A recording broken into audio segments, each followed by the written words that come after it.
I ran to the operating room with my heart punching my ribs. But right before I reached the door, a nurse grabbed my wrist and whispered, "Hide, it's a trap." And when I finally looked inside and saw my husband on that table, I froze, because the man I married wasn't the man lying there. It started 30 minutes earlier. I was washing dishes, humming to myself, when my phone rang. Unknown number. Hospital caller ID.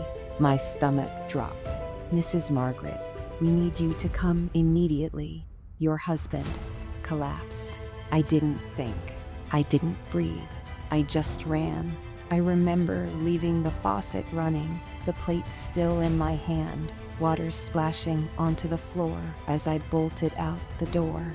Hospitals always smell like fear, but that day, it felt like the walls were listening. I reached the surgical floor, and everything was wrong. Lights were dim. The hallway was empty. No doctors running. No beeping machines. Just silence. A silence that felt staged. I called out, "Hello, I'm Margaret, my husband." That's when the nurse appeared. She looked terrified. Her hands were trembling as she grabbed my arm and whispered, "Don't go in there. Hide. It's a trap." My brain stuttered. "What do you mean, a trap? My husband is inside. Please," she begged. "Do not let them see you. You're the one they want." I ducked behind a medicine cart, my breathing loud in my own ears. My thoughts were racing. Why would anyone set a trap for me? Who would? I peeked around the corner. 2 men in hospital gowns were standing by the OR entrance, but they weren't doctors. Their shoes were wrong. Their posture was wrong.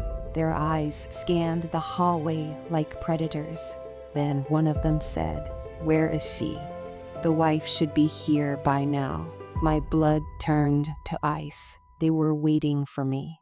The nurse took a shaky breath and whispered, "They have your husband, but he's not hurt. They're using him.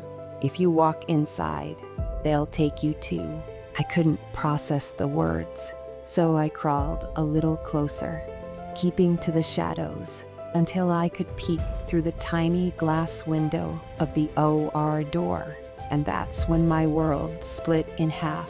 On the table, covered in wires, breathing steadily, was my husband. But he wasn't unconscious. He was awake, and he was smiling. Not the smile I knew, not the gentle one he used to give me every morning. His smile was cold, calculated, and directed straight at the door, like he knew I was watching. Suddenly, everything clicked. The late-night phone calls, the secret meetings, the cash withdrawals he never explained, the way he had changed in the last few months. My husband wasn't the victim. He was part of this. The nurse finally whispered the truth. "Your husband asked them to bring you here. He told them you'd come running the moment you heard he was hurt. He said you'd be easy to trap." My heart didn't break. It shattered. "He planned this?" I whispered. She nodded. "He said you had something he needed, something you wouldn't give willingly." I felt sick. "What does he want from me?" She swallowed hard. "Your signature for a property transfer. He forged the first documents. He needs you to sign the rest. If you disappear tonight, he gets everything." My vision blurred, anger mixing with heartbreak. 15 years of marriage, and he wanted to erase me for money. Suddenly, my husband sat up on the table, perfectly awake, perfectly aware. He turned his head slightly, as if smelling the air, as if sensing me hiding just outside. One of the fake doctors stepped closer. "Sir, she's not here yet." My husband snapped. "She's here. I know she is." He stood up, slid off the table, and walked toward the door. Every step echoed like a countdown. the nurse grabbed my hand. Run now. We sprinted down the hallway, my legs shaking, my lungs burning. Behind us, I heard the OR door slam open. Footsteps followed, fast, determined. "Margaret," my husband shouted. His voice no longer sounded human. It sounded hungry. We reached the stairwell, only to find it locked.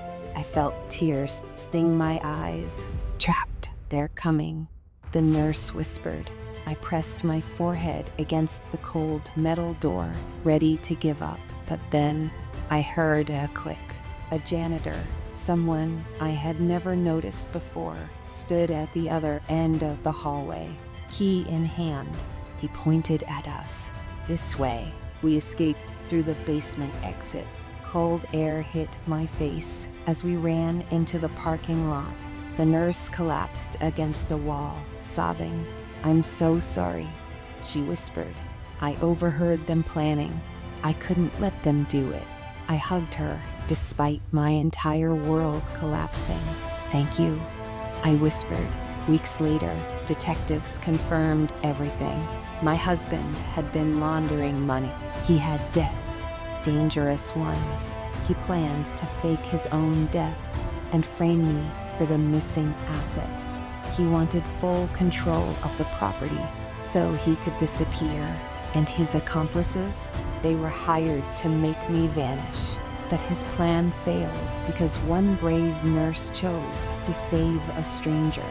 Sometimes the person sleeping beside you is a stranger wearing the mask of someone you once loved. I didn't lose my husband that night. I lost the illusion of who I thought he was. And honestly, that was the night I finally saved myself.